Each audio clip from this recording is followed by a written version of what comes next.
A DHL Airbus A300, carrying letters home from US soldiers, is just departing. The crew is unaware that just a few kilometers away, a terrorist group has its own plans for the aircraft. Oscar Delta Lima Lima, cleared for takeoff. Takeoff. V1. Rotate. V2.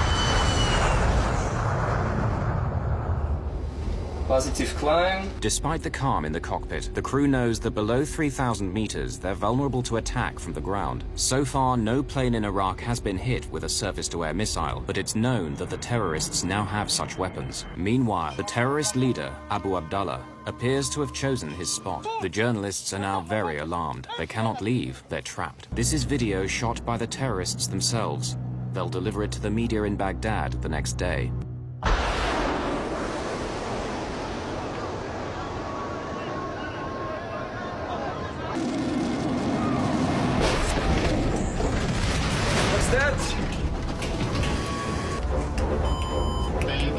Green and yellow. Big jets depend on hydraulic power. Hydraulic fluid runs inside pipes throughout the aircraft.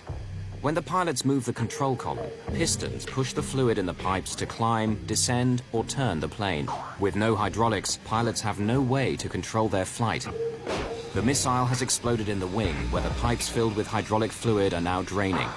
It's like driving a car at speed and suddenly losing the steering wheel. A big jet can survive with one of the 3 hydraulic systems knocked out, maybe even 2, but all 3? None of the controls will work, period. We've lost all hydraulics.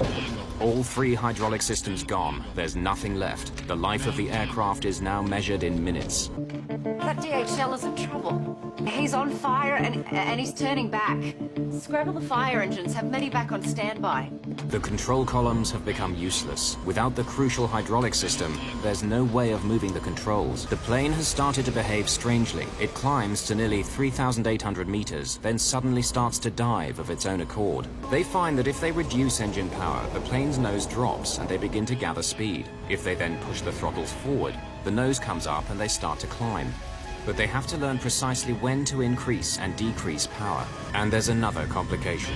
The damage to the left wing is creating drag on that side and pulling them round to the left in a wide circle. So they not only have to move the throttles back and forth to flatten out the plane's roller coaster motion, but also try to apply more power to the left engine to compensate for the damaged wing, which is causing it to lose lift. After several minutes of violent pitching up and down, the crew managed to flatten out the flight path. By now, the crew realize that they've been hit by a missile somewhere on the left wing. Their Airbus has become the first civilian aircraft casualty of the war. Their fears are justified. The terrorist leader, Abu Abdullah, is waiting for a second chance to finish them off.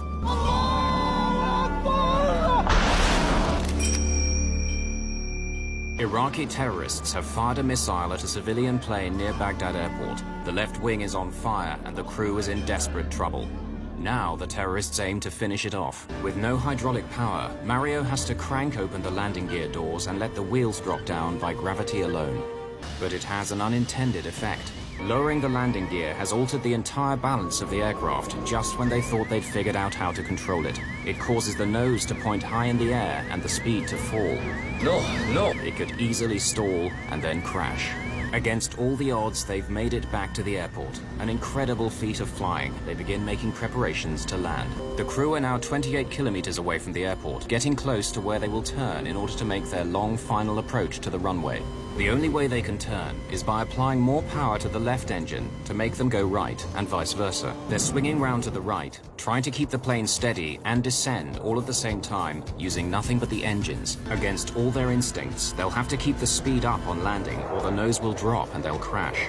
They should be landing at around 300 kilometers per hour, but they're coming in 100 kilometers per hour faster. No one knows if the landing gear will take the strain. As they reach 120 meters, the hot air from the ground and strong wind blowing across their flight path upset all their plans. As the plane approaches the runway, the nose is pointing dangerously low and the left wing is dropping. Out of range.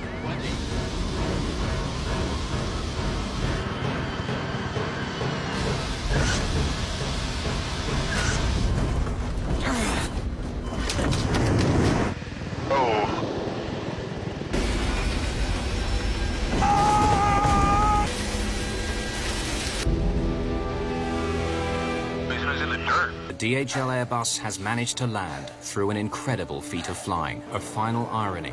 After getting safely to the ground against all the odds, one more unforeseen danger. For the first time, the crew can see the damage for themselves. They've survived the unsurvivable. No crew has ever successfully landed such a badly damaged airliner. They had to learn and practice a whole new flying technique. But the remarkable thing is, had they known it, the technology had already been invented to save any pilot in this desperate situation.